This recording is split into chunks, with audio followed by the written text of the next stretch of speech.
Chapter 30. Bu Qingwen, Part.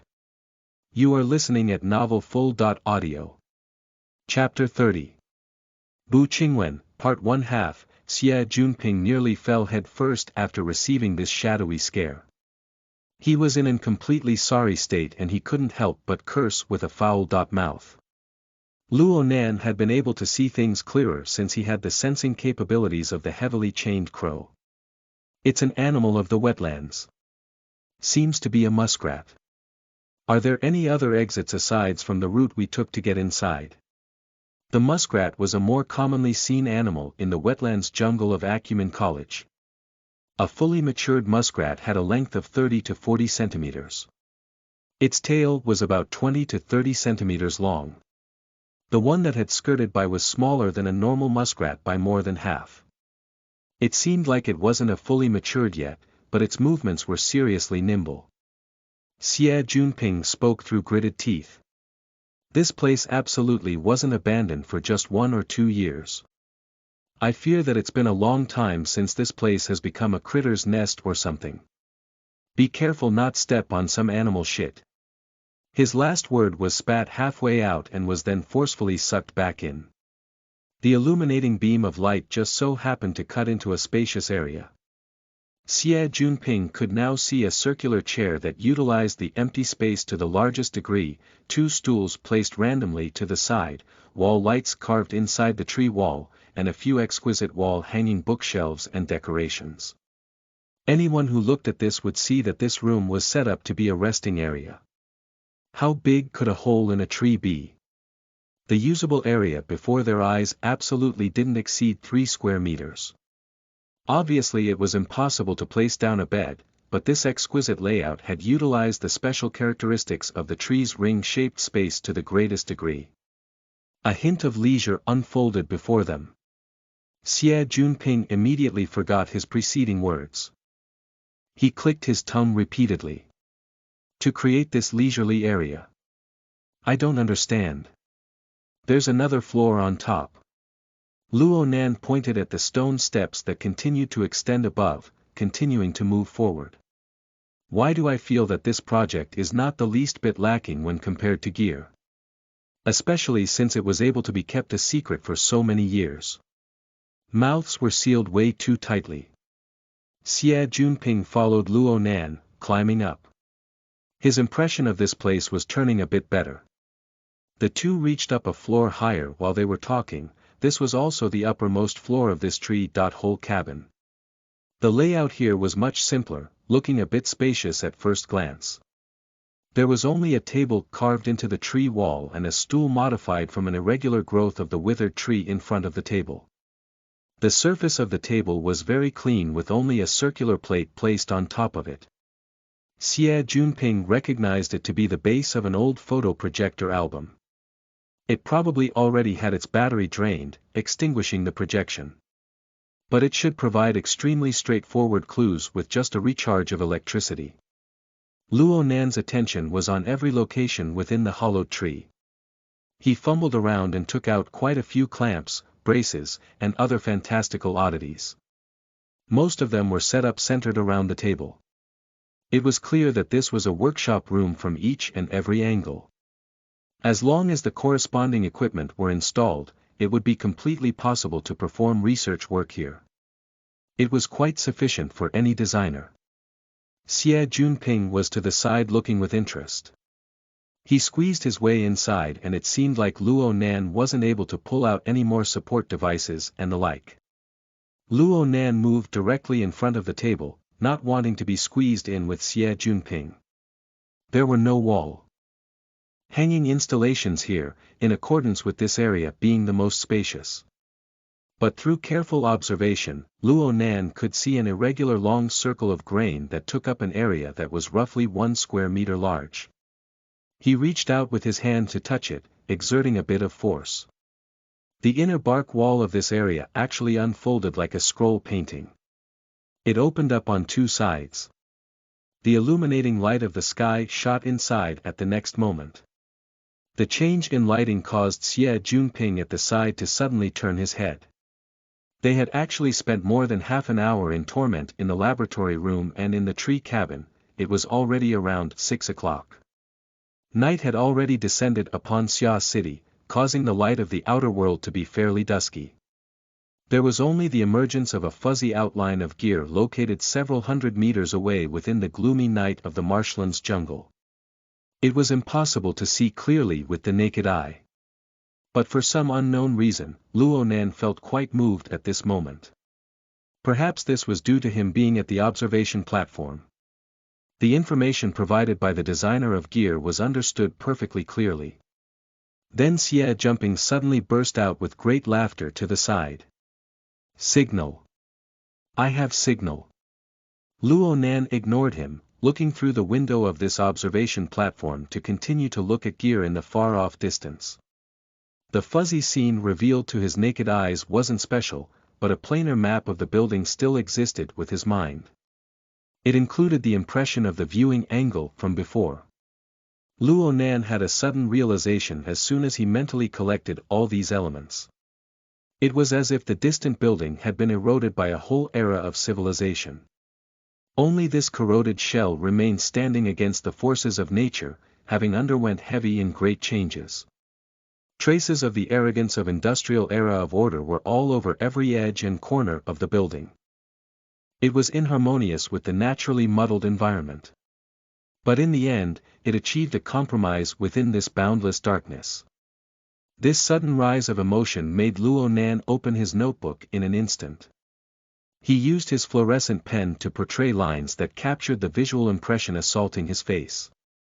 When Xie Jumping finished cheering, he turned around, saw Luo Nan's actions, and grew a bit angry. Did this guy really have a drawing addiction? But soon his feelings changed to be a bit at ease. Yup, this sort of foolish and passionate character shouldn't be a grim and ruthless fellow. Xie Junping walked back to Luo Nan lightly and quietly. He extended his head to look and was met with simple and even crude lines. If he hadn't known the depicted subject ahead of time, he absolutely wouldn't have been able to make the link between the drawing beneath Luo Nan's pen and the building in the jungle ahead of him. Yet when he realized what this drawing was depicting, he unexpectedly felt quite moved. Most notably was the twisted structure within the rippling water. It seemed to express a certain primordial and incorporeal force. Alrighty then.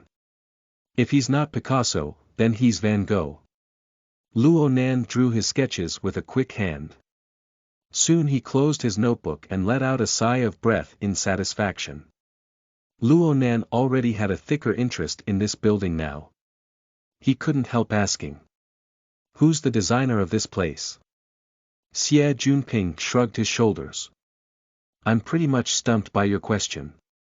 This building has at least 20 years of history to it. I was just a small baby when this thing was built. And you weren't even born yet. However, man. Haha. With Signal we can talk about anything. The AI will absolutely have basic relevant information. Xie Junping had been stifled broken through this experience, the heavens and earth had ignored him during his greatest time of need. He connected online while raging through gritted teeth, receiving his temporary authorization from the student council once more.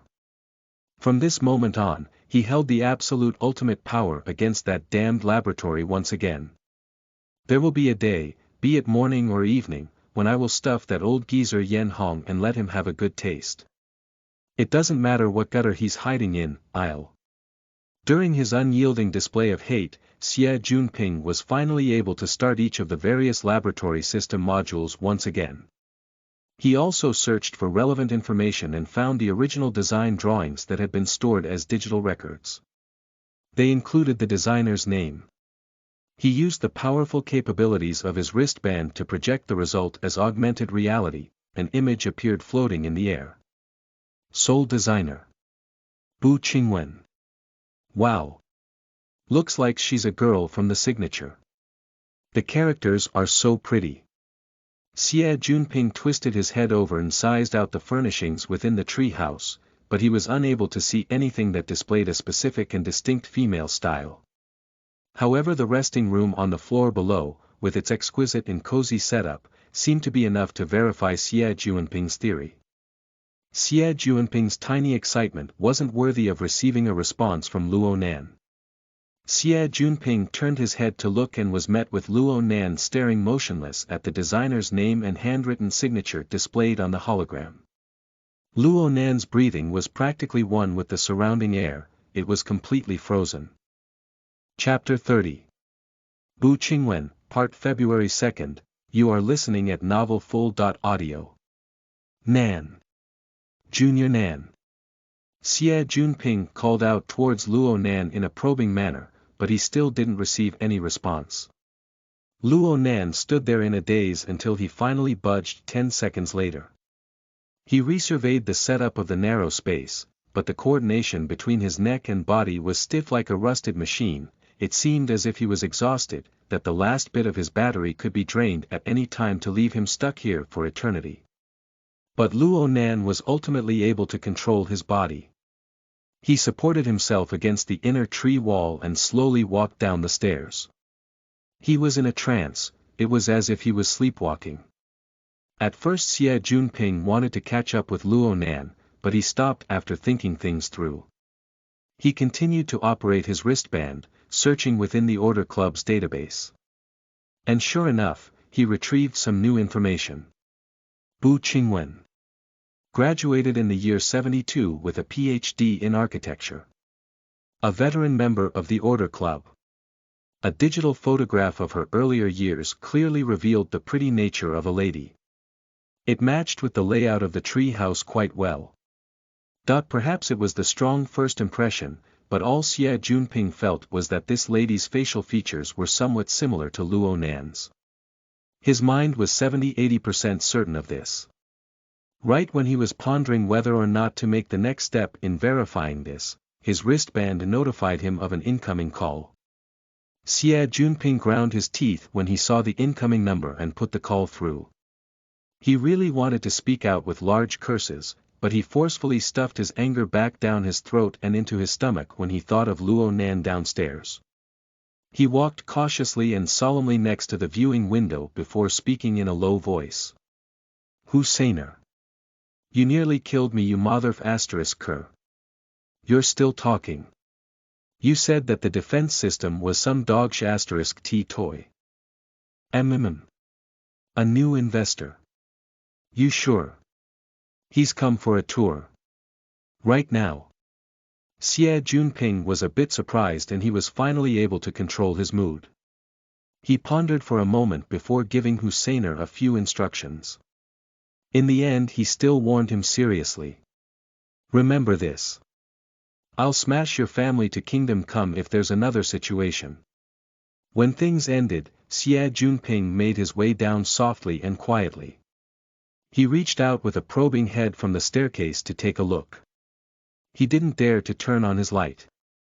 The dusky darkness of the tree hole differed only slightly with the light of the sky and he could barely make out Luo Nan standing in the center of the resting room. If Luo Nan were to slightly stretch out his hands, he would be able to touch the four sides of the wall. Somehow, Luo Nan maintained this nearly touching, yet not touching stiff posture. It was as if he wanted to embrace some incorporeal shadow in the darkness. In the end, Luo Nan's figure slowly slumped down gradually to be submerged within the darkness. Only the slight trembling of his back, which was like a boat that could flip and capsize at any moment, could be faintly discerned. Xie Juanping felt that it wasn't proper to continue looking on. Softly and quietly, he made his way back up to burn some time in front of the viewing window. The color of the sky grew all the more darker as time passed. He thought about the information provided by Husseiner, and he inevitably found it problematic. The sounds of footsteps echoed right when Xie Juanping was at a loss. Luo Nan emerged at the head of the stairs, the dusky light preventing his face from being clearly seen. Xie Juanping was just about to open his mouth with delight, but he discovered that Luo Nan wasn't casting any attention towards him at all. Luo Nan remained like a zombie. He walked in front of the unfolded table and hesitated slightly before finally extending his arm across. He picked up the base of the disc and was dazed once more. Ack. Wait a bit, man. Xie Juanping's breathing slowed. He just wished that Luo Nan would recover back to normal as soon as possible. Senior. Let me trouble you with something. The sudden voice startled Xie Junping. Frankly speaking, he still wasn't too used to Luo Nan's soft manner of speaking. Moreover, Luo Nan's voice was a bit hoarse and nasally. It couldn't be that Luo Nan had been crying. A subtle misalignment appeared between the Luo Nan before his eyes and the impression within his memories. Xie Junping was a bit mentally shocked, but the fact that Luo Nan had started the conversation on his own accord was a good thing. Xie Junping went, oh, twice before he rushed to respond. Speak up, speak up. I've already submitted my entrance application for the Order Club, so let me trouble Senior to give the approval. Oh. Sure. No problem. This was none other than the original purpose which Xie Junping had dragged Luo Nan over here for. Preparations were naturally made ready well beforehand. Junior, right now you're a newly entered member of the Order Club. There are now 13 members total in the club, including you. Of course, you can just ignore the other people. They were dealt disciplinary action and have been suspended from the school at the very least. There's just some formal requirements you need to fulfill. Just spend a bit of effort over the next 2 days. I'll run the whole thing over with you and things will be fine. He operated his wristband as he spoke, but he felt something was off towards the end. He raised his head suddenly and saw Luo Nan facing him with a 90-degree bow. The shock nearly caused Xie Junping to fall out of the window. He rushed to support Luo Nan up. Oh man! What the heck, Junior Nan? Luo Nan looked straight at Xie Junping's face and spoke softly. Today Senior has taken the initiative to have me enter the society. It's only because of this that I've received this chance to find out that my mother had created this work gear during her lifetime. I was even able to see her former residence. Xie Junping felt a bit awkward. This is just a coincidence. It really isn't. My mother sadly died when I was born. My grandpa went crazy before that and my father went far away. His family really didn't know much about my mother. So today I've found out more about my mother than the past 16 years combined. No matter what intentions Senior had beforehand, I, Luo Nan, will never forget these deep sentiments. Although Luo Nan sputtered these words, his words were truly heavy and weren't false at all. Xie Junping really couldn't stand this proper and solemn attitude of Luo Nan's. And, he felt that Luo Nan's current mental state was far too abnormal. He pondered for a long time before finally asking cautiously and solemnly. She's really your mother? Luo Nan nodded slightly and he gave some electric charge to the projector through an unknown method. Now the projector could be started as normal, and the lively picture of a woman was displayed. She seemed to be under the trunk of this very tree, back before the water levels of the marshlands had flooded the sandbar. She was dressed casually and was leaning lightly against the withered tree. She was facing towards the camera with a splendid and bright smile that was far more lively and animated than the picture in her records. She possessed a special air of confidence. Xie Junping thought about how such a talented and good-looking woman had suffered an early death and it left quite a bad taste in his heart. He really didn't know what to say for a time and could only try comforting Luo Nan. Your mother passed too early, not leaving many things behind. Junior, you've discovered this legacy of hers. This is a big and good thing. You should be happy. And only at this moment did Xie Junping suddenly remember that the Luo Nan before him was only a 16-year-old boy. Peeling away his cold and hard shell would reveal nothing more than a bruised and riddled heart from a broken family, a husk whose father left him and whose mother died. Yeah, this was way too heartbreaking. But Xie Junping really didn't like this feeling, especially when he saw Luo Nan's circumstances. He absolutely wouldn't leave things like this tonight. This wouldn't do. Xie Junping spoke with frustration and tried to engage with Luo Nan in a conversation. Junior Nan, we have a problem right now. Before there was mainly the Construction Society and the Mystic Arts Research Society duking it out like dragons fighting for treasure. However, a new investor suddenly appeared who wants to take immediate action with gear. He wants to come over and take a look today. I've already entered the society. Can he kick me out? Hick. Things won't go that far. Then it's fine. It was quite clear that Luo Nan's state of mind was completely enveloped with memorial sentiments of his mother right now. He no longer cared about any other news at all, and this included the inner matters of the Mystic Arts Research Society. Xie Junping suddenly felt exhausted. Weren't you the one who was doing all the decision-making before? For some inexplicable reason, it was now Xie Junping's turn to rack his brain with all his might. To fix things before things turned worse, he reminded Luo Nan to pay attention. The problem is that there's only one way out of this place. Let's not get blocked up here by those people, okay? Chapter 31. Lying Low, Part. You are listening at novelfull.audio. Chapter 31. Lying Low, Part 1/2. Luo Nan was dazed to his core upon hearing Xie Junping's words, but he ultimately was able to understand the most crucial issue. He looked around the tree house and was silent for several seconds. In the end he made a decision. First, let's head back. Luo Nan looked at the album projector within his hand and hesitated for a long time. However, he still placed it back to its original position to avoid destroying the original arrangements of the tree house. Then he closed the bionic tree bark over the window to make sure no one would discover this place. After Luo Nan did all of this, he turned his vision to face Xie Junping. Xie Junping then immediately raised his hand to swear. I absolutely won't mention this tree house to outsiders. This matter will rot in my stomach. Luo Nan did not say a word and instead just bowed once again. Luo Nan was displaying a more respectful attitude ever since his last solemn expression of thanks towards Xie Junping. Honestly speaking, this really made Xie Junping feel secretly refreshed deep inside. Now that they were done with everything here, Luo Nan took the lead going down and Xie Junping followed behind. Perhaps it was due to his brisk mood, but Xie Junping had an idea inexplicably pop up in his mind.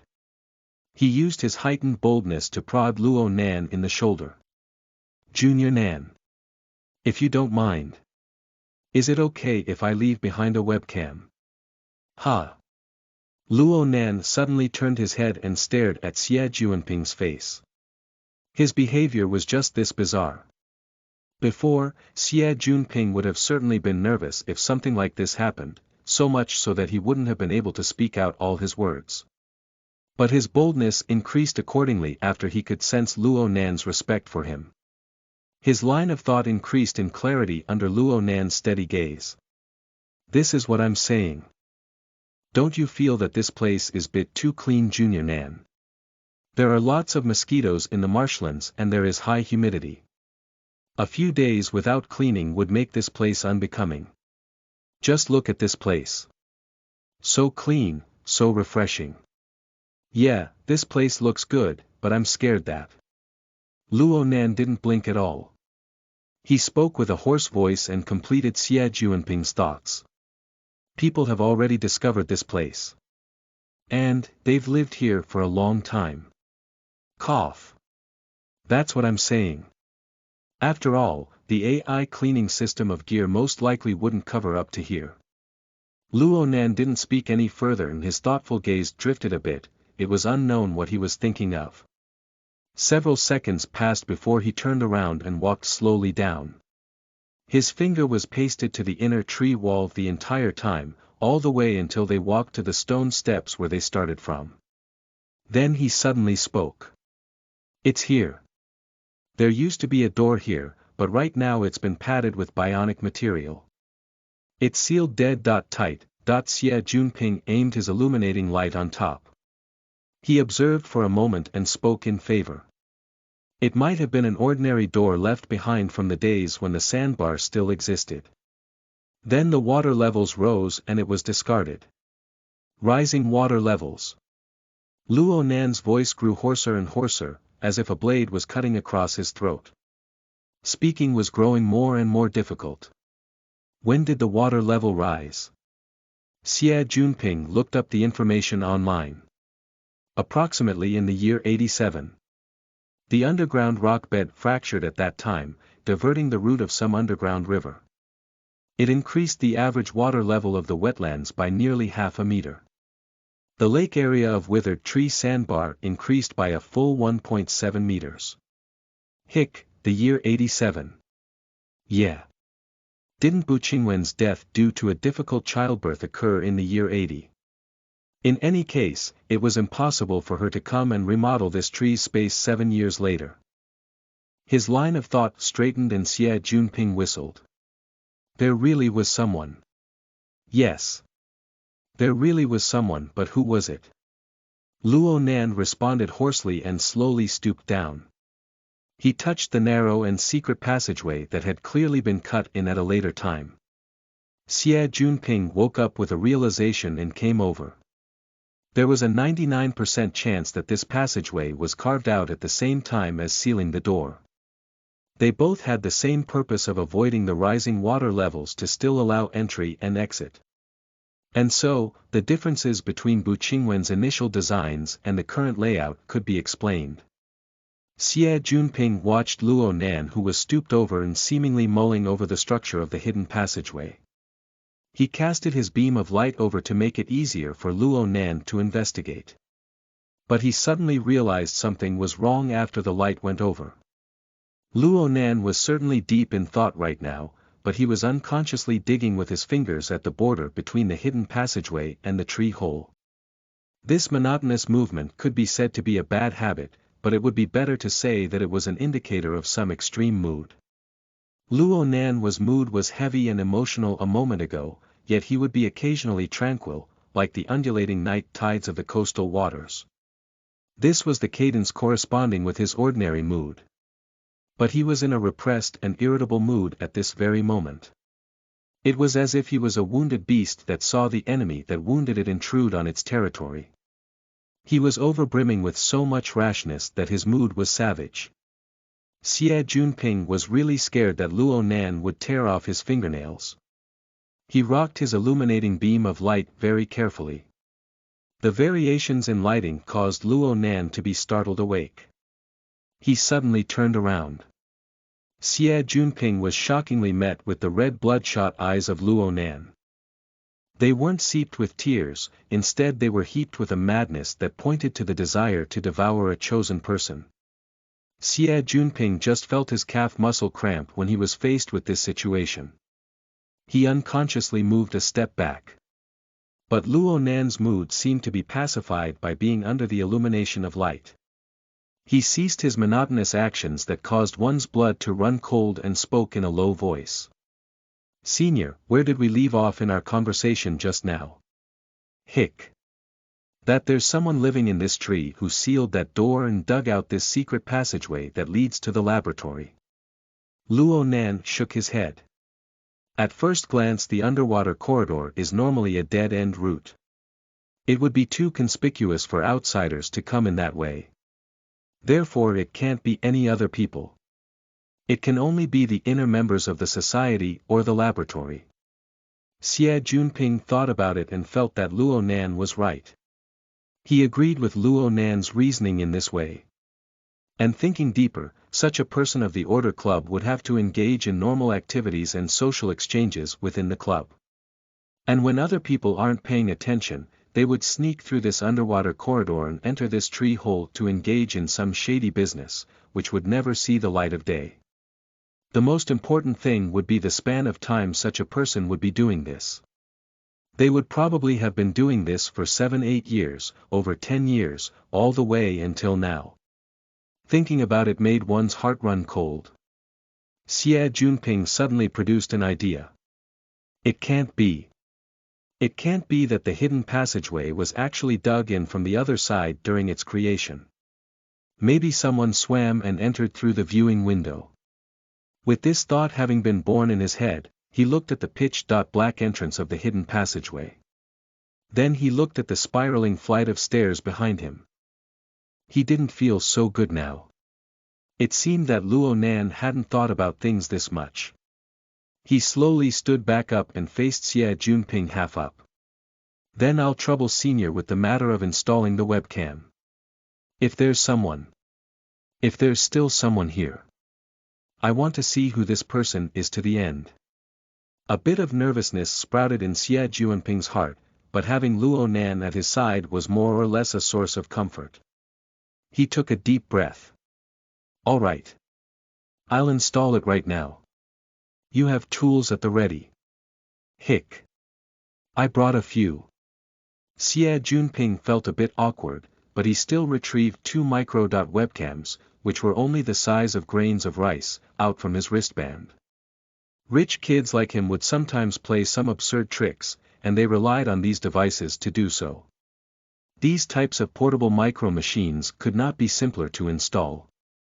All he had to do was find a location with a wide viewing angle and press down to have it stick. It wouldn't fall easily. Xie Junping used both webcams. This small toy can broadcast video in real time, and a single webcam can operate for over 3 months. Looking at how clean this place is, we can get a result in 1 or 2 days if we're lucky. Luo Nan walked up and down the entire space of the tree hole once again while Xie Junping was working, but he was unable to discover any more clues. His mood was clearly far more stifled now. Without saying a word, he went ahead through the hidden passageway and entered the underwater corridor. Xie Junping carefully caught up to Luo Nan while having the monitoring video open the entire time. He was scared that a murderer, one who had been hiding for several years, would suddenly jump out behind his back. Chapter 31. Lying Low, Part 2 of 2, you are listening at novelfull.audio. Xie Junping raised his head after jumping from the exit of the hidden passageway. The camouflage film looked like a whole metal plate, blocking his line of sight perfectly. Who would ever expect there to be a short and narrow hidden passageway with the peculiar space of a tree hole right behind it? Luo Nan did not utter a word, maintaining silence during their return trip. Xie Junping gave another glance at the monitoring video and caught up using 2 urgent steps. He stood shoulder to shoulder with Luo Nan, but he soon found himself regretting his decision. Each of the system modules of the laboratory had recovered back to normal operation right now. The way back was no longer a pitch-black darkness. Unique black light illuminated with a dark purple glow within the glass walls. It made the watery area turn phantasmal and dreamlike. But this long and tedious road was simply torture from Xie Junping's perspective. The mental state of Luo Nan next to him was abnormal after all. During the journey, Luo Nan continued to stifle his state of mania from the tree hole, his thoughts spinning in endless circles the entire time.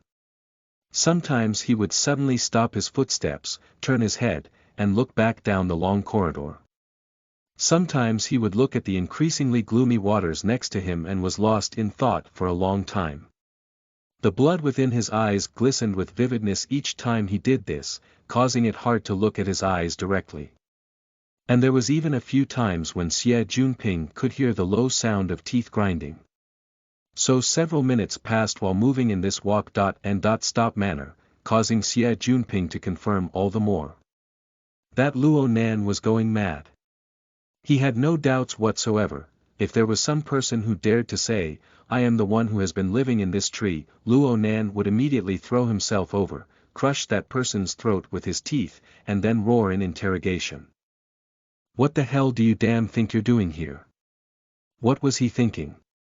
If he continued thinking like this, Xie Junping felt that he too would go mad. He had to do something at least. Xie Junping racked his brain as he recalled back to a few communications courses he had taken. He framed his words and hesitated for a long time before opening his mouth. Hick. Junior. You don't know much information about Auntie, your mother, right? Luo Nan was clearly stunned. His defenses had been broken into and the force that did it came from his thoughts of affection for his mother. These wonderful feelings were like a gushing river that cleansed his heart. It was a bit painful, but it wasn't bad. A long time passed, only then did Luo Nan nod. No, not much. There's a way. Delight filled Xie Juanping's heart. He rushed persistently. Auntie didn't have many relatives. Luo Nan continued to respond. My mom was a war orphan. She grew up in an orphanage since she was small. Xie Junping nearly choked, but thinking of the time period, Bu Qingwen certainly was born during the Third War. There were many people of that generation with similar circumstances. Regardless of how it happened, at least a conversation was started with Luo Nan. Was she a local? If, Junior, you want to collect more information, I still have some capabilities in Xia City. Xie Junping took complete charge with quite decent results. Luo Nan faced him with a half bow. Thank that you, senior. Here we go again. He felt that Luo Nan was just like a person from the previous century, or perhaps he was following procedures completely by the book to perform his actions. Ugh, that might be it. Xie Juanping's speech until now was filled with sufficient confidence in this conversation. He gestured with his hands. In fact, I really admire Auntie to be able to design gear and still have people scratching their heads over it 20 years later. I just assumed it was a masterpiece from an expert master. This is also my first time I knew about this. Then Junior, what sort of things did you know before? Your family hasn't mentioned a single thing about Auntie. The sudden silence made Xie Junping nearly believe he had overreached himself, like he had tried to be clever and ended up with an egg on his face. But Luo Nan still opened his mouth in the end. My mom passed before I was born. You said that before. Hick. Wait. Didn't those words sound a little bit strange? BL.net. Before Xie Junping could realize what was wrong, he heard Luo Nan speak again. My mother and him. They got to know each other at Acumen College. They also went to the wilderness together to join with Grandpa. My auntie had a really messy relationship with them. She doesn't know much at all. Luo Nan's words were somewhat incoherent and they also contained some subtle implications. Xie Junping combined this with his previously collected information and he finally came to an understanding. Luo Nan's parents probably got to know each other and fell in love when they attended Acumen College, then later they went to the wilderness together to assist Luo Nan's grandpa with his research. Luo Nan's current guardian was his aunt, but she didn't have a good relationship with his main family. She didn't know much pertaining to the situation. Under the circumstances where his grandfather went crazy and his father went missing, naturally it was hard for Luo Nan to receive relevant information about his mother. Luo Nan unconsciously extended his hand as he spoke. His fingertips touched the glass wall to produce the muted sound of friction. I only know one thing about my mom since I was little, she had already passed before I was born. It was this sentence again, and the same bizarre feeling emerged once more. Xie Junping mulled the words twice over before finally realizing where the issue lay. If she had already died, how could she give birth to a child? He had heard something like this before. In the relatively backwards medical circumstances at the time, for the case of a difficult childbirth, it was still possible to save the child even if the mother had already passed. Did this happen to Luo Nan, more or less? Xie Junping felt that he had figured out this secret and was just about to continue the subject. But then he saw Luo Nan take out that fluorescent pen from his black leather notebook and draw an object shaped like an oval. Next to it sat the silhouette of a skinny character. The lines of the drawing were simple to the extreme, conveying the content extremely openly and clearly. This is my mom. Luo Nan's voice was exceptionally gentle. I've never seen her with my own eyes, but I've heard that she gave birth to me in this way. Hick. Xie Junping was a bit bewildered. Apparently it was June of the year 80, when I was 7 months. Inside Mom's stomach. The base went into disorder and Mother was heavily injured. She sealed off the laboratory room and used a sustainment pod to save me. Look. This is me. Luo Nan had drawn a small circle within the oval, within the middle of the sustainment pod. Xie Junping opened his lips, yet not a sound was uttered from them. He originally wanted to ask how a fetus within a stomach could be placed within a sustainment pod. But when these words came to his lips, he suddenly comprehended the bitter course of events and instantly stood there in shock. Luo Nan pressed lightly against the edge of the silhouette and spoke in the same gentle, but fear-inducing manner. I can't see her, but she's always here. This is my mother. Xie Junping looked at the fluorescent lines dull-wittedly. He didn't know how he should respond for a time. Luo Nan walked forward, swapping to a different area, and drawing out another few lines. He borrowed the illumination of the lamps of black light to form a sheet of depressing shadow. In front of the shadow was the prison-like structure of a fence. A person sat within it and the small shadow of another person was besides it. Then 3 years later, my grandfather was prosecuted, imprisoned, and he went mad. The laboratory data was no more, as well as the results of his research. And at this time, someone else was no more as well. Luo Nan gave an odd laugh to Xie Junping. He should be here, but he's not here. This is my father.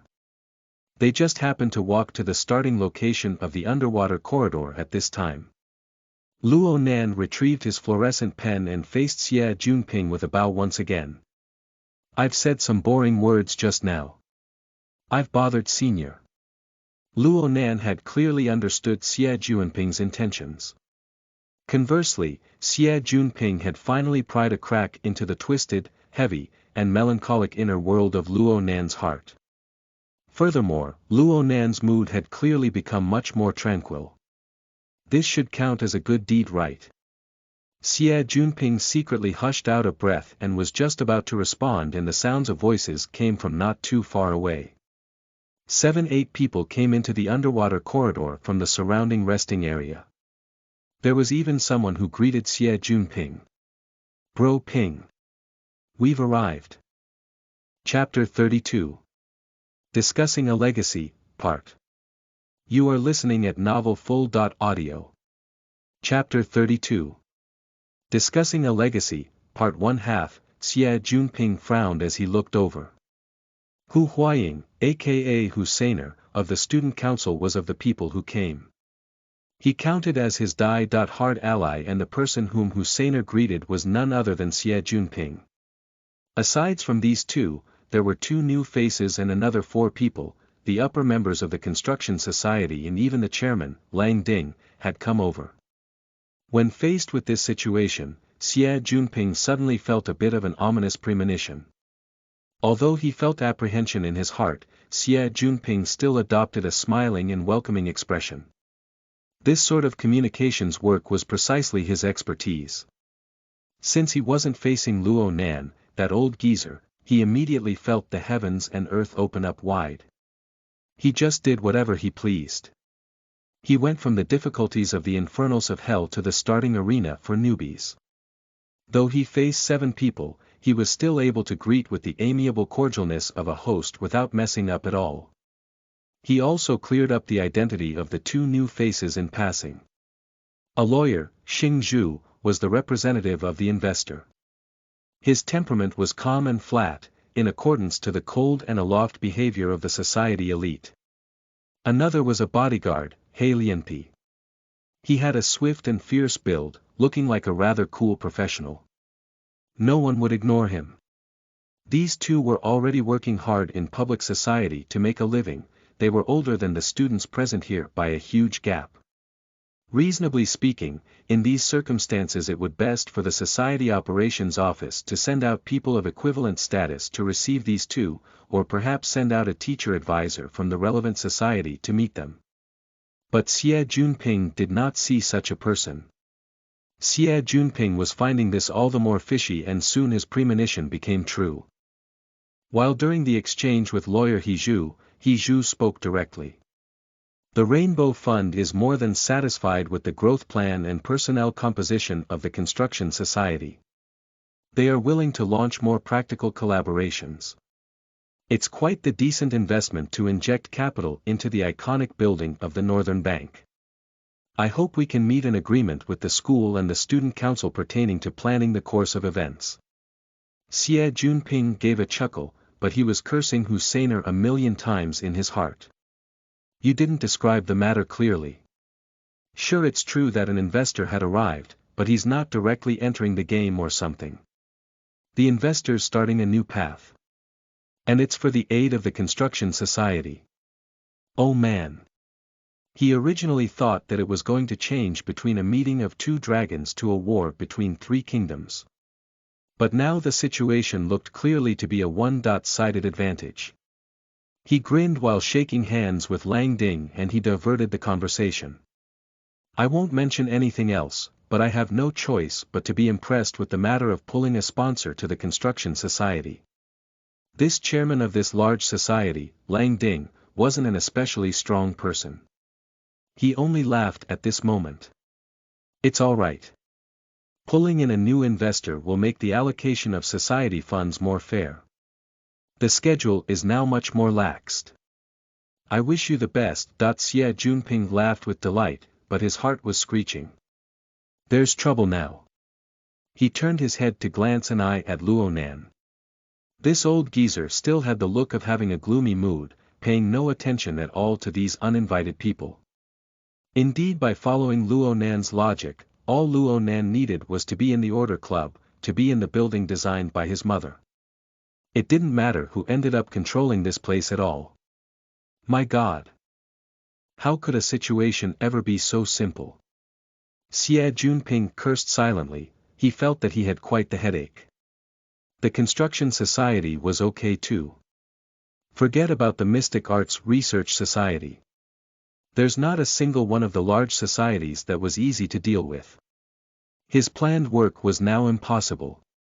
A small member of a society had the ability to disrupt one's plans. Before, Xie Junping was confident to give a guarantee to Luo Nan. This was because he had contacted the Mystic Arts Research Society beforehand. The path behind and ahead had been totally great. But now this matter with the Construction Society was really hard to deal with. It was relatively easy to speak to Ling Dang, but this matter with the society was far more complicated. There were many thorns in the executing committee. Regardless of other things, Li Xuecheng, this dying dog, acted as the daily vice-chairman of the Construction Society. He possessed great influence within the society. If Luo Nan were to truly enter the Construction Society and bump into Li Xuecheng once more, wouldn't there be a case of a mysterious campus death? He had to head back and think of a plan. Xie Junping never had the intention to stay behind during his entire exchange. He exchanged a few more rubbish words and pulled Luo Nan to leave. But he never expected that Lawyer Zhu of the Rainbow Fund would freeze him in place with a shout after just walking few steps. Head Xie. There's some business I need to discuss with you. While it's true that Xie Junping was the head of the Society Activities Department of the Student Council, only a few people directly addressed him by this title within the school. He turned his head stunned, and adopted a smile. If you have any business to talk about, don't hesitate, Lawyer Zhu. Lawyer Zhu nodded slightly. It pertains to the aspect regarding societal assets. At present glance, the Order Club has already entered a state of empty operations. The completion of all processes will take at least 3 months to half a year. It would be disadvantageous to protect the existing assets at this time. So we propose to hold a negotiations meeting to communicate with the competing societies and formally count up and sequester all assets of the Order Club. This will lessen depreciation and prevent external consumption. I hope the Student Council can coordinate and organize this as the middleman and complete the relevant procedures as soon as possible. Xie Junping's eyebrows was a knot. If you sequester the society, where would this old geezer next to me go? Lawyer Zhu didn't wait for a response and continued. In addition, we also hope that the school will do a strict investigation.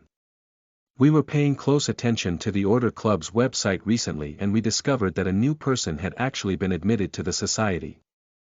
Can the society still recruit people even when it's halted? For someone to enter the society during the competition over its resources, we need to understand the cause of this. Oh crap.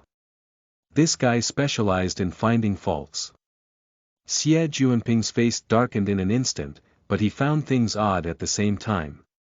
He didn't remember offending the Rainbow Fund in any place of his plan. Perhaps it was this Mr. Zhu's litigating instincts. The Rainbow Fund was a very famous investor fund of Xia City. Logically speaking, they need to be this cheap, right? He sent another glance to Luo Nan at his side.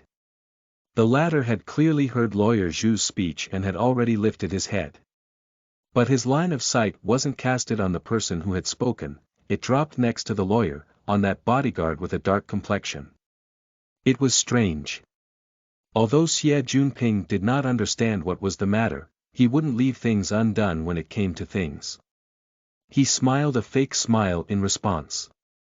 Lawyer Zhu probably didn't know that the Order Club still hasn't been dissolved in accordance to school procedures. The new member was recruited with the student council as the escrow agent. The member's main function is to maintain the normal operations of the society. To recruit such a member is within the realm of reason, right? Lawyer Zhu laughed faintly. All original members of the society have entered detainment procedures. I find it hard to believe that the society is capable of resuming normal operations. Otherwise the school wouldn't launch the activities of bidding over its assets and act as the escrow agent. Our reasoning is as such. An escrow agent's purpose is to fully realize the protection of the assets, especially in this situation where the society is substantially dying. If Head Xia believes that there's a flaw in our reasoning, we can hold a negotiations meeting, solicit the opinions of the highest bidders, and choose the highest common denominator. Xie Junping choked slightly. He really didn't have the guts to open that negotiations meeting. Lawyer Zhu's line of sight transferred over to Luo Nan's face. Then at lightning speeds, he exchanged a meaningful glance to the dark-complexioned bodyguard next to him. After the latter gave a faint nod, he spoke. Are you Luo Nan, the student who just entered the society? I just saw your name in the announcement post on the society's website. Let me take the liberty of asking a question, what's the reason you entered the society? Have you gone through the relevant examinations? Before entering the society, did you understand the situation with the Order Club? Luo Nan hugged his notebook when faced with these interrogating words. He was cold, detached, and quiet, uttering not a word. In the end Xie Junping couldn't stand watching this. He shouted. Hey hey hey. That's 3 questions. If you want reasons, just ask me. Who would know more than me? Chapter 32. Discussing a Legacy, Part 2 of 2, you are listening at novelfull.audio. Xie Junping took the focus of this argument and diverted it onto himself. But in retrospect, perhaps he had saved Lawyer Zhu's fate. He felt the superiority of occupying a higher ground. Lawyer Zhu, you're saying that the recruiting a new member for the continued operations of the Order Club is a waste of resources. I do not believe this is so. Do you believe we of the student council eat swine food, that we don't know what we're doing? Hu-san. The ability to recruit new members by the Order Club was reinstated recently in the new semester, right? Hu Huaying had suddenly become a bit confused from these arguments and Xie Junping had already pulled him into the water. Luckily the many years of being allies were not for naught. He immediately nodded. It was reinstated on September 1st. Xie Junping was fully aware that this was a behavior from the lagging execution of procedures, yet he used this as evidence, throwing it onto Lawyer Zhu's face. Perhaps Lawyer Su doesn't understand the inner workings of the school. If so, there's no harm in me telling you. The Order Club truly did cause themselves to fall into ruin over these past few years. There's more than the financial affairs situation from last year. An experimental accident occurred in the year 93, which caused their qualifications to recruit members be removed. But it was none other than this qualification that was reinstated on September 1st of this year. What does this mean? This means that the school still hopes to give the Order Club another opportunity, to let this old society, which existed back when the school was founded, leave behind some trace of existence. Even if they aren't able to escape their fate, this doesn't mean they will completely disappear. At least there will be a legacy. His speech started as words that even he wasn't confident in, but Xie Junping grew more spirited the more he talked. Even he felt a bit moved. This was because he had thought of Bu Qingwen at this very moment. He thought about how this talented alumni had designed gear all by herself, left behind a classical work of art, traveled to the distant wilderness, and then died in that sort of moving and tragic fashion. This former society had possessed great people such as her. They had to leave behind something to let people remember. This sort of thing was exactly what he was going for. Eddie E.T. and so Xie Junping's voice grew all the more resounding. A prospective member has applied and the society has approved. Isn't this very normal? I looked and saw the true passion contained within this student's submission. The grounds are sufficient, and the applicant himself is extremely outstanding. What would it matter to allow such a person to enter the society during escrow? Lawyer Zhu had seen several displays of emotions overwhelming logic such as this. Young people really love to act this way. He shook his head with a smile. The grounds are sufficient. Then can you give concrete details? If it was before, Xie Junping might have been embarrassed. But today he was very different. He laughed out loud. Of course they're sufficient, they're super adequate. He directly pulled up the design plans from the society's database and had it revealed to everyone's eyes through the nearby projection installations. Gear, aka this building we are in right now, is the child of a doctorate who graduated in the year 72 from the school's architectural design institution. Mrs. Bu Qingwen designed and planned this building all by herself until it was completed at last. Here are the relevant digital records, they include Mrs. Bu's personal signature. There are no problems, right? Lawyer Zhu. Lawyer Zhu felt that something was not quite right. He retracted his smiling expression and looked at the records with a frown. On the contrary, the dark-complexioned bodyguard gave a cold stare next to him, making Xie Junping's mind have a thought break out. This older brother doesn't seem to be a bodyguard, he seems more like a mobster holding some firepower. Anyway, Xie Junping pushed these unprecedented feelings and raised his spirits quickly. With a bold uplifted head he said. Mrs. Bu Qingwen is our school's pride just based off of this masterwork gear. But it was such a pity, those whom the heavens love die young. Mrs. Bu unfortunately passed away 6 years after completing this work. The personnel of gear were changed afterwards, and there were none who remembered this shocking, but short-lived alumni from back in the day. It was only until today. Xie Junping walked with large strides until he stood next to Luo Nan. He grasped Luo Nan by the shoulders.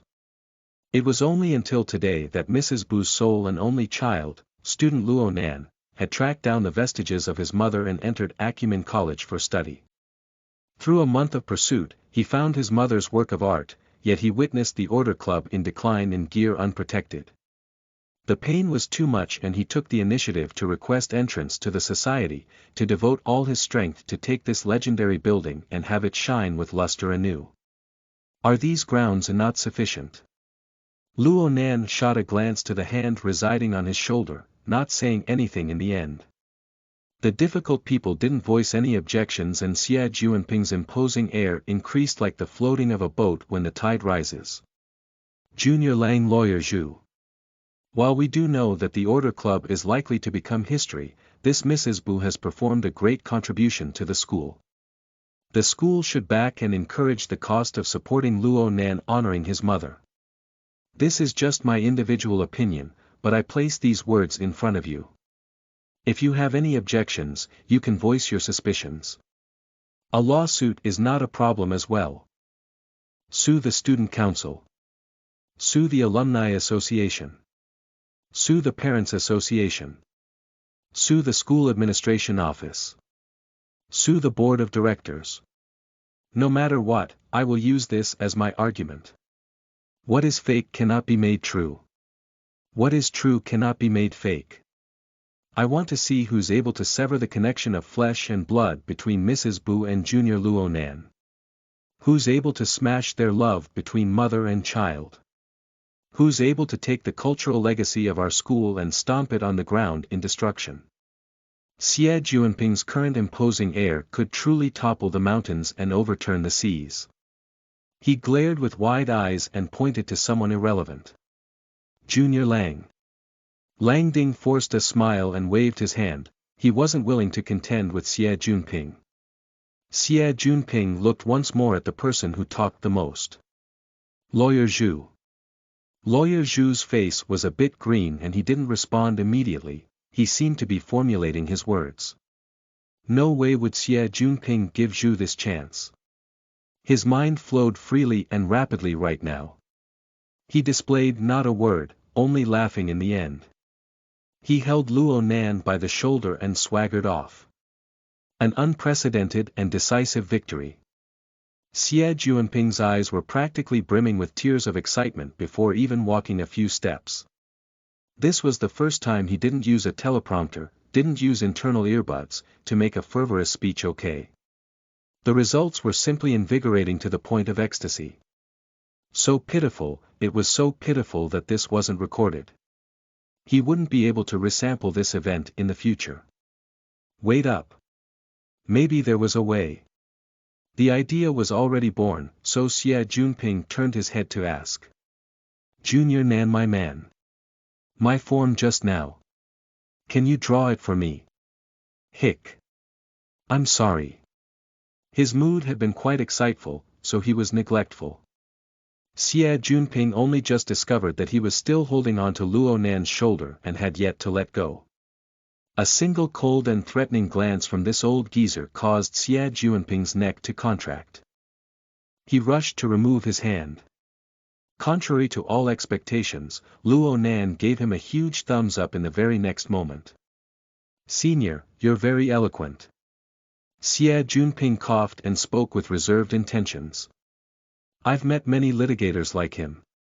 And I got my confidence from Auntie and Junior Nan. But he couldn't help himself in the end. He broke into a great smile and spoke like a chatterbox. Say Luo Nan, just draw one for me. It would be quite the pity to not leave behind a commemoration. Luo Nan actually didn't refuse. He just responded. First I'm going to buy a flexible screen. Xie Junping never expected Luo Nan to respond, but he had suddenly obtained this reply. He was exalted after a moment of shock. Actually, a portrait really wasn't much, but this represented that the relationship between him and Luo Nan had truly entered into a new stage. He immediately smacked his chest.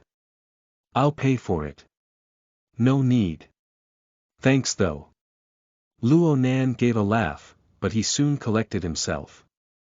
He lowered his head and flipped through his notebook until he reached the page with the flexible screen to look at the broken side of the screen. He opened the metal binding rings a moment later, took out the flexible e.ink screen, weighed it in his hand, and adopted a pitching posture. Xie Junping ate some shock next to him. Before he could exert strength to restrain Luo Nan's throwing arm, Luo Nan stopped himself and faced Xie Junping with laughter. It's bad to damage one's health. Right. No matter what sort of craze Luo Nan was going through, Xie Junping just nodded his head resolutely. He knew fully well how Li Xuecheng had turned into a dying dog in the end. And so, he was able to infer the importance Luo Nan placed on this flexible e.ink screen. It was inevitable that he was worried about Luo Nan's current mood, that Luo Nan would do something he would regret in the future. If Luo Nan could come to buy himself, well, that would naturally be the best outcome. Luo Nan muttered to himself deeply for a while. In the end, he put the flexible e.ink screen back in the notebook and continued walking ahead. It was as if nothing had happened at all. Chapter 33. Rushing Back, Part. You are listening at novelfull.audio. Chapter 33. Rushing Back, Part 1/2. Xie Juanping's luxury car was rushing down the high-speed magnetic rail. His phantom had been collected, but for a rich kid like him, this was nothing more than a chance to show off the car collection from his garage. Looking out of the car window, one could see that Xia City had already entered into the color of night. Now was the peak of when people got off of work, but traffic was rarely seen in Xia City. Through the course of dozens of years, through hundreds of millions of tons of earth, steel, and other various extraordinary materials, through the determination of the human race, a large collection of magnificent metropolises were built. Over 200 million people were crammed into this finite land. But high-efficiency operation was still just as possible as before. Just for traffic alone, Xia City discharged 20 floors of traffic from the subterranean to the high-altitude skies. Over 1 million calculated means of transportation of all kinds were divided and flowed. Even during the period of the greatest concentration of traffic, only approximately 20 minutes were needed to rush down a 40-kilometer road. Xie Junping had offered to send Luo Nan back home, and so Luo Nan was cheerfully relaxed right now. He took this bit of time to get familiar with the new flexible e.ink screen he had just purchased. He was mainly getting familiar with the feel between the screen and his pen. The other devices for configuration were absolutely meaningless. All he had to do was integrate the external receiving neuron and connect it to the battery module. Then the familiar interface of 5 years would appear in front of him once again. However, the icon of gear, which had existed within the laboratory, already disappeared. This showed that the external neuron was absolutely influenced by the underlying software and hardware. Luo Nan's finger rubbed twice against the location where the gear icon once was. Then he immediately opened the drawing software, which he hadn't used for a while. The picture of the burning wraith was still placed on the uppermost layer of the software interface, looking just as malevolent and terrifying as before. Having been enriched by the concise abstract lines of the wraith sign, Luo Nan just felt that this sketch was truly an eyesore. There were so many things bad, wrong, and twisted about it. He shook his head and directly deleted the demonic sketch. The earlier drawn sketch of the nightclub entrance was naturally substituted. Hey. Delete this one too. Switch to a better looking one. Xie Junping had turned his head over to look right at this time. He saw that Luo Nan had just deleted a sketch, but he wasn't able to see the details of it clearly. However, the next image could not be clearer. He had blurted noisily on the spot. Luo Nan gave him a glance. He spoke not coldly, but not warmly. Pay attention to driving. We're on the high-speed magnetic rails now. How can I drive? Xie Junping placed his hand on the steering wheel and received a warning from the car's AI system.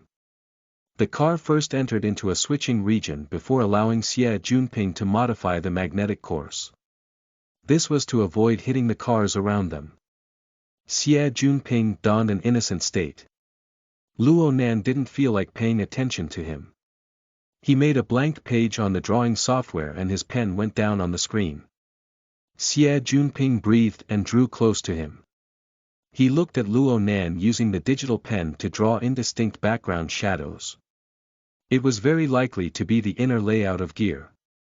Xie Junping was suddenly stunned during this period of excitement. Who is that person? That bodyguard with a dark complexion. Why are you drawing him? I've encountered him before. Luo Nan drew an approximate outline of the dark-complexioned bodyguard. He wanted to add a few fine lines, but there was some hesitation. This was a relatively rare situation. Xie Junping was still a bit unsatisfied.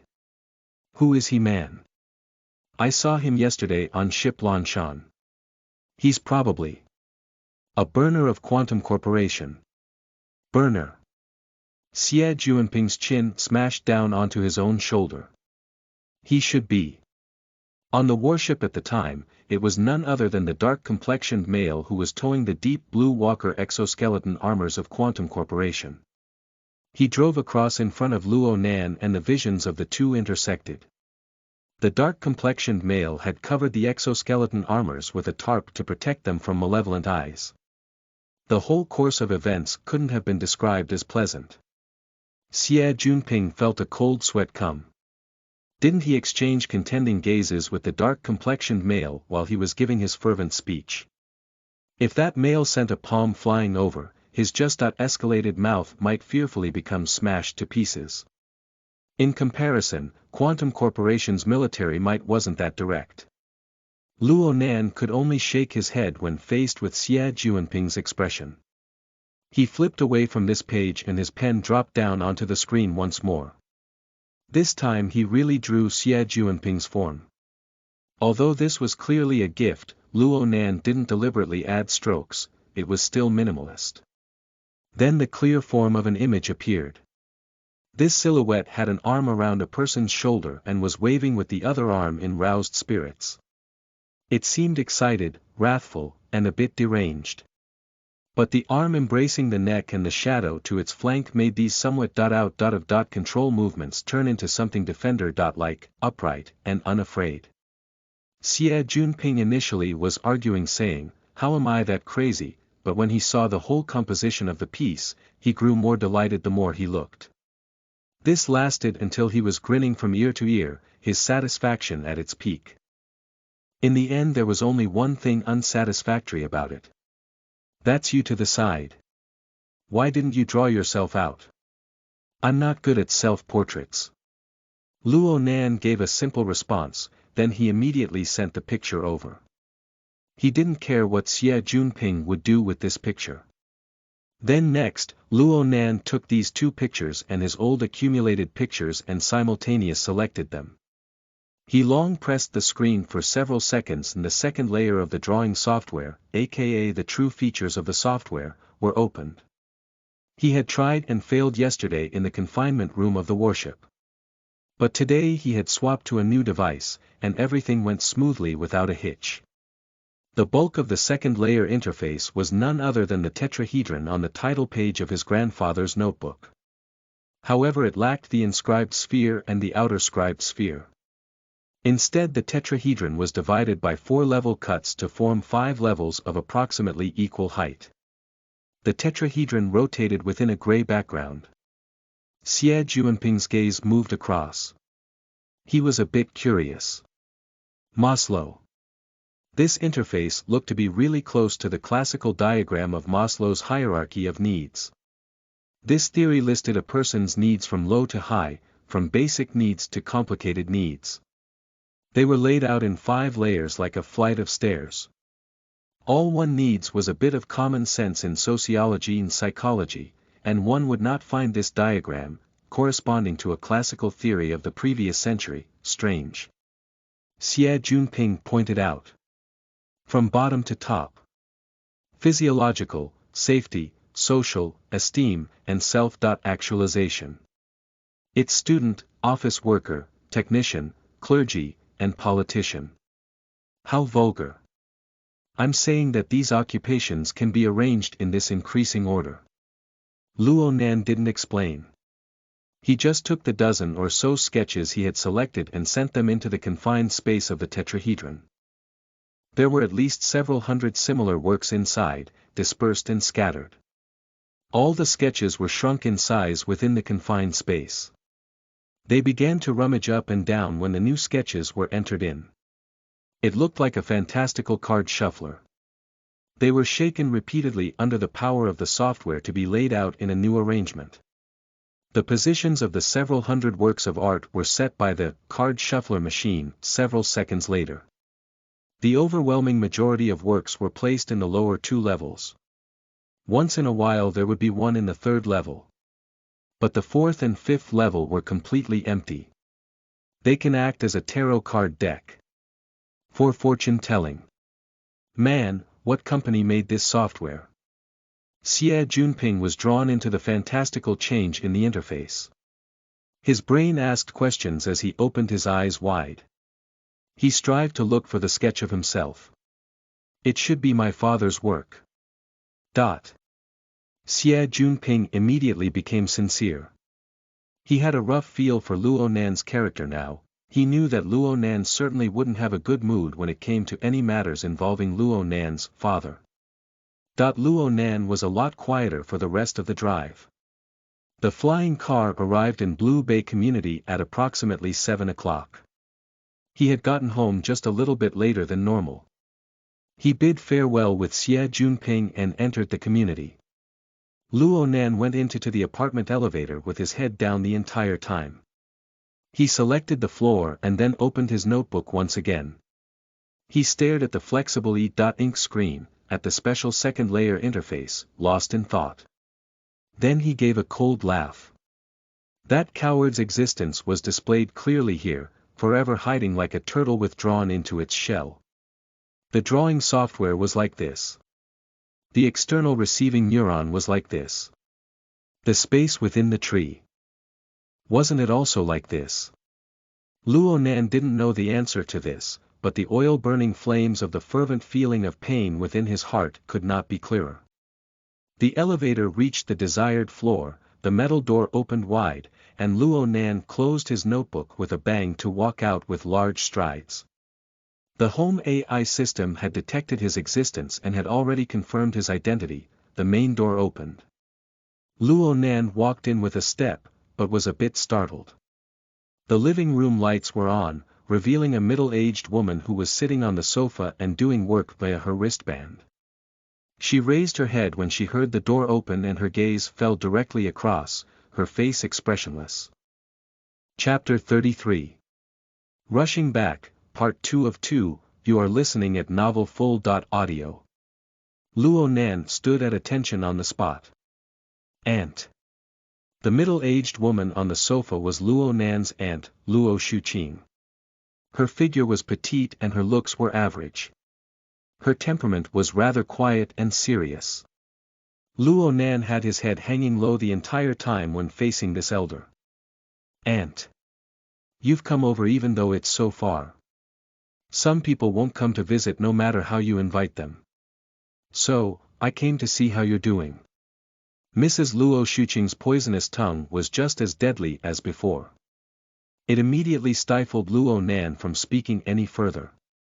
It was only now that he realized it. No wonder he was able to pass through the ordeal peacefully and effortlessly yesterday night. His aunt had probably decided to come over and do a sudden and unannounced investigation. All right. This was just Auntie's style. Luo Shuqing got up while looking at her watch. Come on. Your uncle has already finished preparing dinner. She did not give any chance for Luo Nan to disagree. Luo Nan struggled for a bit. There's no need to be this bothersome. Since you know it's bothersome, there's no need to cause further trouble. Luo Shuqing walked to Luo Nan's side. Her slim build was a head shorter than her nephew's, but her imposing air was able to surpass that. How unusual. You're being extremely daring to live in a high-rise apartment and not worry about falling. But your uncle and I are already old. We're scared witless. We hope that you'll come back and take care of the house. Luo Nan opened his mouth, yet he soon discovered that he lacked the strength to argue. He really didn't have the strength. He hadn't closed his eyes to rest for 40 consecutive hours of continuous work. He had faced the burning wraith, burners, and ability users. There were also the external receiving neuron, the secret of gear, and countless information flowing in and bursting. There were also the intense washing of his state of mind stemming from his mother and from that coward. It seemed that he had overdrafted his entire energy reserves. At this very moment, it was just as if he had completed a very difficult and long army march back home. And so when faced with this vile mouth of good intentions, when faced with this love from his aunt like he were her own child, when faced with one of his rare close relatives who he could relax completely with, did he have a need to protest against her? To waste time in torment? After a moment of Luo Nan being dazed, Luo Shuqing had firmly grabbed onto Luo Nan's shoulder and faced him towards the exit. Time is valuable, everyone. Move out. This familiar, unyielding, and intimate action made the corner of Luo Nan's lips move. He wished to reveal a smile, to declare to his aunt yet another loss on his part. This was an intentional technique he would use quite often, and it made his aunt the most pleased. But he performed it halfway before he wasn't able to perform it any further. This was because the 2 days of accumulated exhaustion, challenges, pressure, and, most importantly, unrestrainable complicated feelings had all rushed to his head right at this very moment. They roared, seeking to find a chance to explode forth in a torrent. It seemed that any tiny pulling motion of his facial nerves would cause his weak embankment to collapse, to cause it to all come bursting forth. There was an instant when Luo Nan wished to pull his aunt to go back to the school, to point out the tree hole in gear for her to see, to ask her if she had the same feelings as he did. But thinking about it, his aunt didn't know an inkling about the situation with his mother. And so this impulse of his dissipated without a trace. Some things were destined to be bared solely by oneself, on one's shoulders. There wasn't anyone able to fully bear, to fully understand, your feelings. Today, to have been able to allow Xie Junping that much entry, was already a display of his abnormal loss of control over his mood. It would be very difficult for another instance to occur. 100 thoughts rumbled in his soul, but in the end Luo Nan only raised his head up slightly to prevent his aunt from seeing the sorry state of his lost control expression. But how to resolve such an unnatural action was already outside his scope of abilities. And right in the middle of his predicament, his wristband began to vibrate. Luo Nan practically turned his body instantaneously, his back facing his aunt. He took a deep refreshing breath before letting the call go through. He heard a half-mature, but not fully mature voice immediately sound over. Hey handsome, you free? What do you want? Luo Nan had seen that it was Zhang Yingying's number. He didn't have the energy to get tangled up in words with this excessively vivacious woman. But the instant he opened his mouth, he was shocked at the degree of hoarseness and softness of his own voice. Luo Nan was scared that his aunt could hear the abnormality in his voice, so Luo Nan walked a few steps back into the house. Zhang Yingying was actually quite astute. She was able to figure out that there was something fishy about Luo Nan's state from his voice. She spoke inquisitively. Bedtime. Where are you? Luo Nan adjusted his throat to use the shortest and clearest sentence he could muster. At home. Yep. I thought so. Anyway, your heart is quite big. A whole day went by without receiving a notification about the entrance evaluations. Don't you know that you can call and ask? Could Luo Nan say that he had already forgotten about this matter completely? Admirable. What happened to the motivated job seeker from this morning? I mean, I still remember even now. Teacher. I want to be a staff member. This lady spoke with a high-pitched voice, fabricating these words that Luo Nan had never said.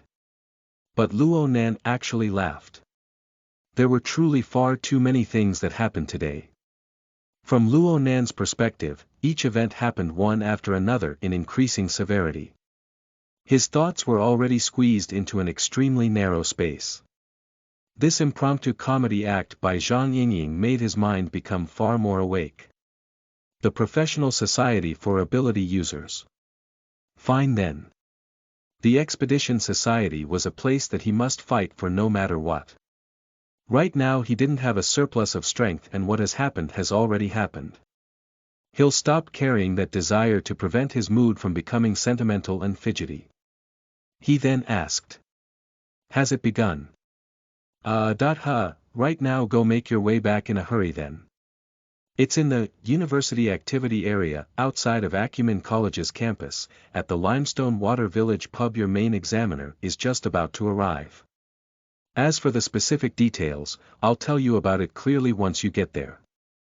I think that it's your moment to shine. Limestone Water Village pub. Couldn't this call have come 20 minutes earlier? Luo Nan was silent for a while, but he didn't speak any further. In the end, this call had given him a superb reason. He hung up and his mind slowly came to. He turned around and faced his aunt with an open mouth. He didn't expect it to collide with the inquisitive gaze of Mrs. Luo Shuqing. You need to head out for this. Hick. Yes. A date. It's not.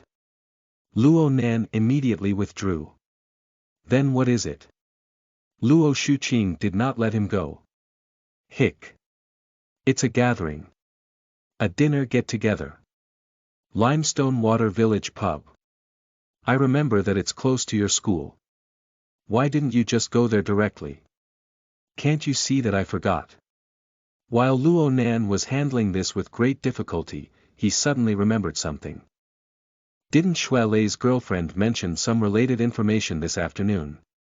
He operated his wristband on the spot, and sure enough there was an invitation message in his inbox titled Acumen Mutual Assistance Meeting. As luck would have it, the Acumen Mutual Assistance Meeting was unexpectedly at the same location, at Limestone Water Village Pub. Right now the meeting time had already passed, but he could use this as an excuse. Luo Nan showed his aunt the message. This is the school's mutual assistance meeting activity. It's a very formal dinner. Mutual assistance meeting. How are you interested in that? Luo Shuqing could not have a better understanding of the temperament of a child within her own family. Would his introverted to autistic nature really place an importance on this sort of social situation? Luo Nan took out a ready-made argument. The school societies are all against outsiders. Things would be very troublesome without guidance from the words of seniors. I still haven't entered a society even now. I'm afraid of getting my school credit deducted, so. You didn't test into the Mystic Arts Research Society. Hick. That's right. You sought out the mutual assistance meeting on your own accord. No.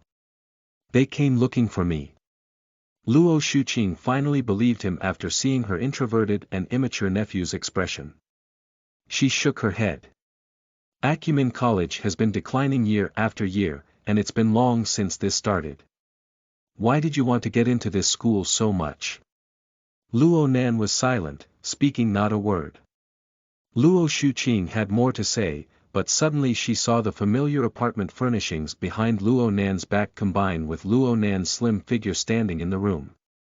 Her mind went 20 years into the past during this trance and she saw another youth facing her with smile. Her heart felt a bit of pain when she looked. The spirited and soaring smile had already been swapped with the stiff and serious face of her nephew. The silent and oppressive atmosphere collected and amassed at the doorway. Luo Nan even believed that his argument had failed until he felt a slight shock on his face. His aunt had placed her palms on his face, she lightly patted. Then go tidy yourself up again. The handsome lad of the Luo family can't let people look down on him no matter what. Chapter 34. Elevator Entrance, Part 1 of 2, you are listening at novelfull.audio. Luo Nan raised his head in amazement, meeting his auntie in the eyes.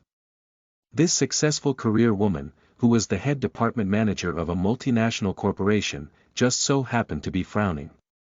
Don't tell me that you're going to wear your school uniform to this dinner. Oh no, I'll go wash up. Luo Nan ran inside the apartment having no idea how he passed the ordeal.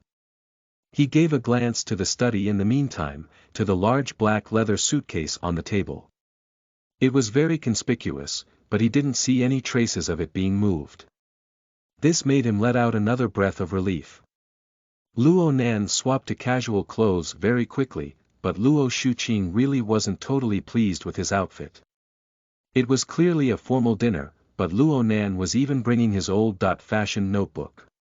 It was as if he was going to record notes at a meeting. What was this all about? In the end she didn't mention it. She just said, let's go, and was the first to walk out the door. She clearly wanted to send Luo Nan to the dinner site. Luo Nan was already used to his aunt's intensive style. He followed her sincerely like an obedient child. The 20 minutes of travel time to the dinner site was doomed to be filled with struggles. His not even 1 month of high school life was interrogated from all sides with importance placed on his relationships with other students. This area of Luo Nan's life was practically blank, and it made him be in quite the sorry state.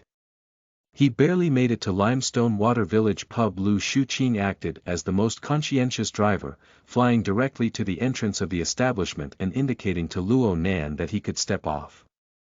Her sharp eyes swept across the pub's entrance in the meantime. Luo Nan knew his aunt's intentions, but there was nothing he could do about it. He could only pray a few times in his heart.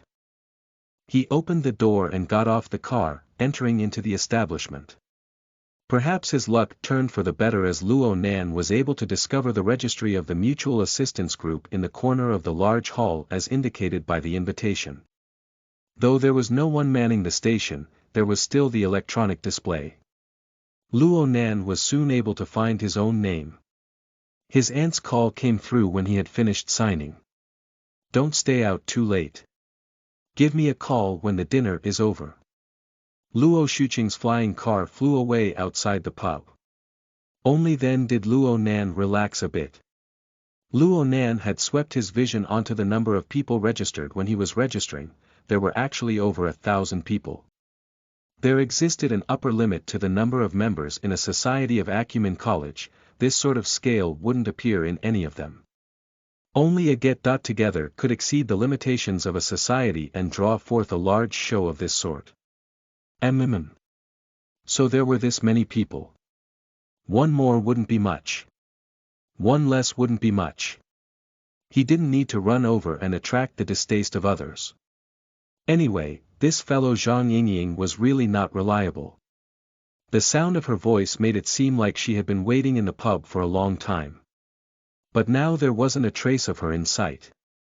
Luo Nan was just about to contact her, but a chuckling voice came from behind him before he could make the call. "Nanster. I thought you would never come." It was the voice of his comrade. The buff Shuele walked over with large strides and right at his side was none other than his girlfriend, Chen Xiaolin. The two had high statures and long limbs. They came to be in front of him with just a few steps of effort. Luo Nan rushed to stop his call. He felt both awkwardness and bafflement. Didn't these two get this information far too quickly? He had just arrived and just signed his name. Things would have been quite manageable if it were just Shuele.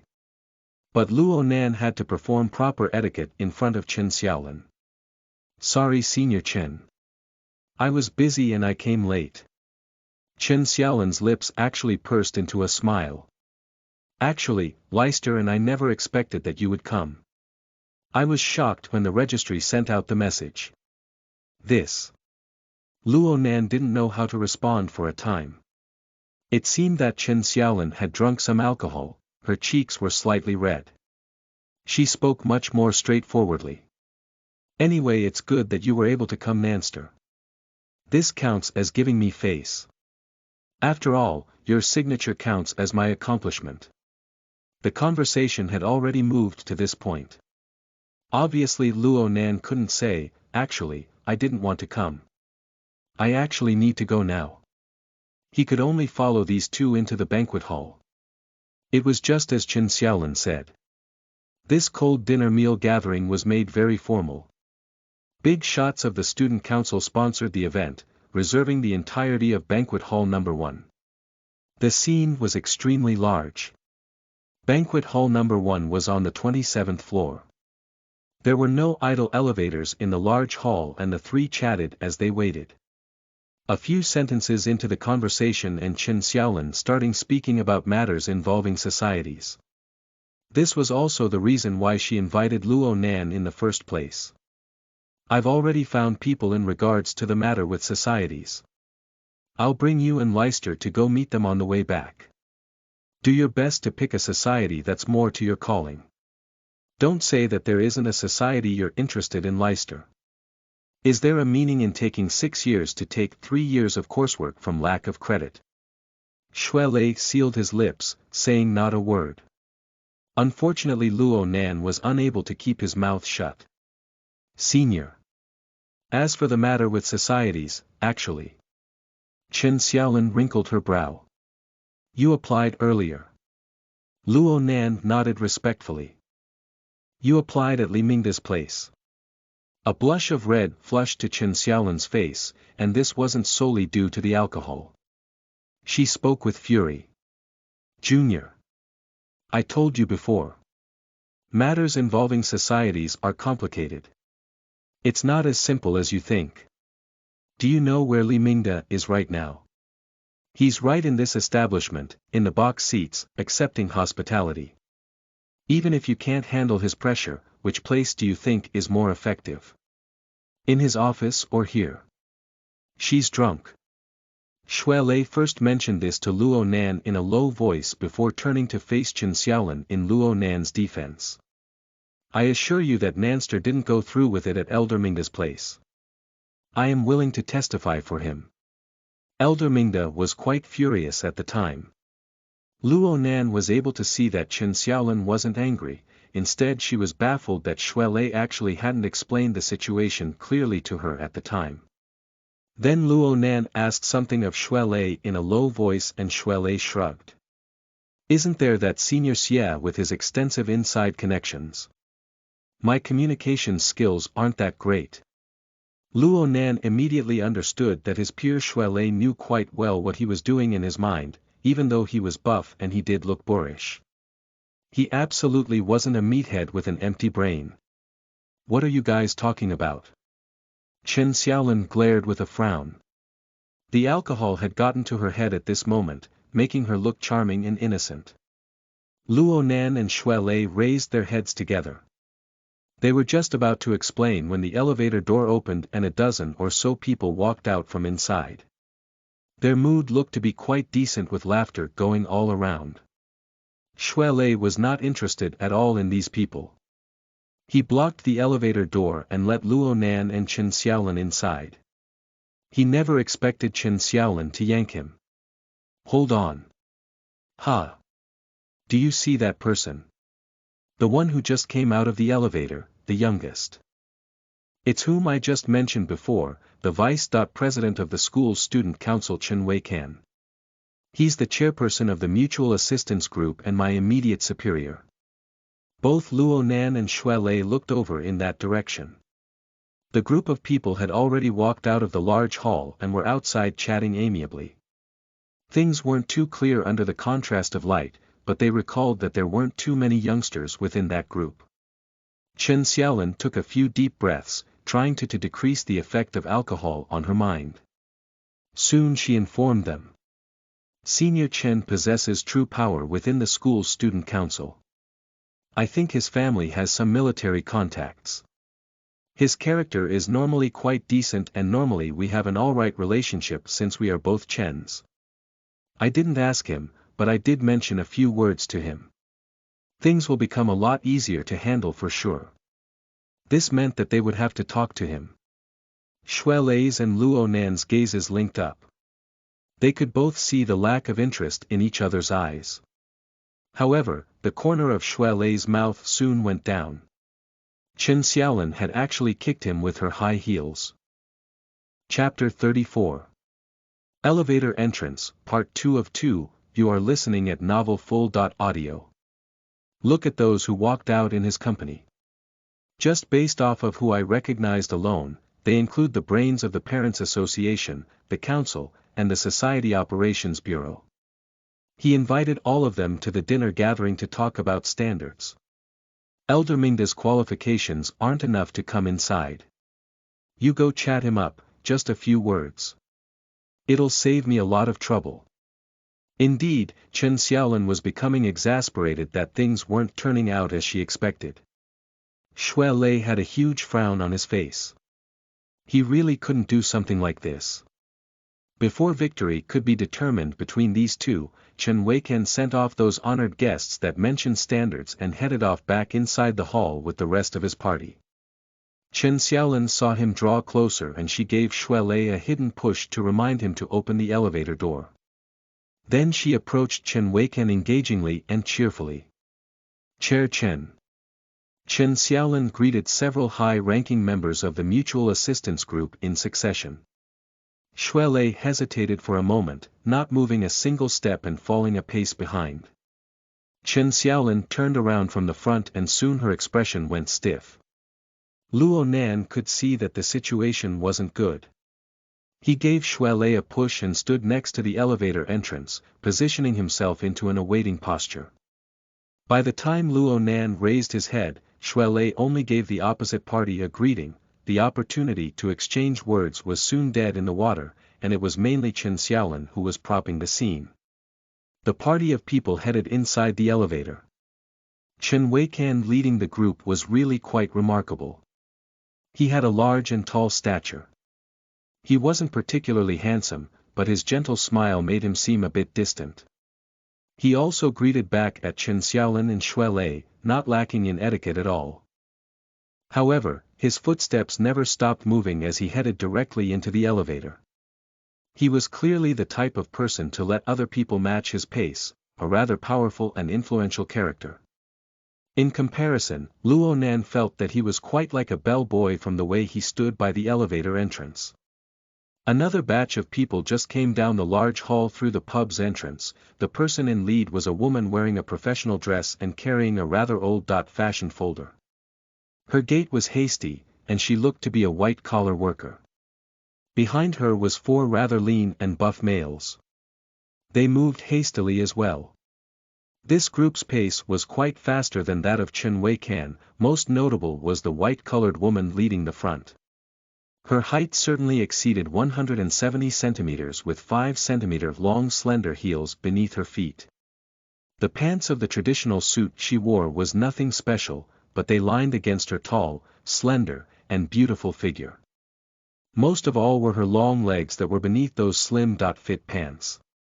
Those contours were beautiful, simply striking at one's core. Chen Xiaolin was already a tall and lean beauty who was present, but she was shorter than this white-collared woman by half a head. This difference was made the most distinctly when the two passed each other. The model figure of this white-collared woman really made people exclaim in awe, but her gait wasn't the catwalk gait of a model. Her strides were large in distance as she moved forward perfectly straight. The 4 buff dudes followed behind her arduously. They were only able to see this white-collared woman's facial features, which matched her figure precisely, when she drew close. Her contours were clear and solid, as if she were like a sculpture. But they contained a cold harshness that prevented strangers from getting too close. In the end, whether or not she was beautiful was secondary to this. Right now her brows were furrowed, making her seem to be lost in thought, deliberating over some issue. She walked straight into the opened elevator, paying no attention to those nearby. The several buff males followed her inside, milling around to squeeze into the small space of the elevator. Fine then. Luo Nan had truly become a bellboy right now. Chen Weikan was somewhat surprised when the white-collared woman walked past like a gale of wind. Through the light within the elevator, he could see this white-collared woman's face. It was as if he woke from a dream. He spoke out probingly. He. Sister he. The white-collared woman raised her head and her gaze swept across Chen Weisan's face. Her brows furrowed even deeper, clearly she recognized who he was. Chen Weichan was confident in his conjecture. He immediately caught up to her with 2 steps and spoke with laughter. Hello sister he. I'm Chen Weichan. My father is the Vice-Chief of Staff for Xia City's near Defense Force, Chen Hanqing. He made his way into the elevator with a single step. Obviously those beneath him, Chen Xiaolin, Shuelei, and etc., had to follow him inside. Chen Weikan moved rather majestically and imposingly. The white-collared woman swept her gaze across the crowd of faces at this moment, her face unable to be read. However, Chen Weikan recalled a certain rumor. With a split-second decision, his hand stayed at the entrance of the elevator to completely cut off the people behind him. His forearm even touched something at this moment, but he was disinclined to pay attention to this. His body was half slanted as he spoke in a low voice without explaining. You all take the next elevator. He pressed the button to close the elevator upon speaking, blocking the others outside. My God! Luo Nan heard Xue Lei curse clearly besides him. Then he saw Xue Lei's face turn dark. Xue Lei wished to press the elevator's button, but he had some time wasted by being 2 people away from the elevator. The elevator was already on its way up by the time he got there. He was a step too late no matter what. He looked at Chen Xiaolin once more to see that she was actually embracing her bosom at this time. Chen Weikan had touched her chest just now when he had reached out with his hand to block them. This was a very inappropriate action. Obviously, they all could have fit into one elevator, so splitting them into 2 batches was a rather arrogant action. Xue Lei was a straightforward person, but this didn't mean he didn't have a temper. His eyes glared wide as he looked at several high-ranking members of the Mutual Assistance Group. His expression contained quite the ill will. It seemed like he was about to brandish his tongue, to explode forth at this moment. Those who were able to mix themselves into the high ranks of a multi-society organization, like the Mutual Assistance Group, were all the cream of the crop. They had a deep understanding of Chen Weikan. Even though they felt resentment in their hearts, they had to maintain and protect their chairman's face as well as their own faces. There was someone present who laughed. It's probably that major sponsor. Apparently the chairman's been pushing quite hard. Is he using his handsome charms to sway her? Chen Xiaolin awoke to the side.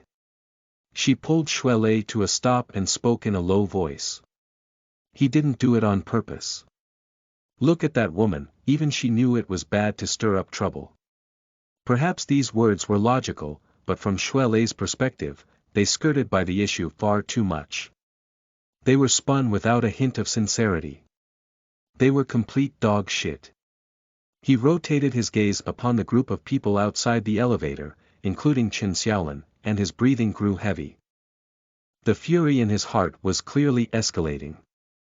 Luo Nan saw his state and was just about to stand forth, but then his elbow slightly went down and a cheerful voice entered his ear. You impolite fellow. You really didn't wait outside. I nearly missed you. Luckily, I have good eyes. Zhang Yingying had come. Luo Nan turned his head and saw that this female lawyer had swapped to a completely different outfit than the one she wore on the warship. She wore a denim jacket that matched with her miniskirt and had her long white legs exposed.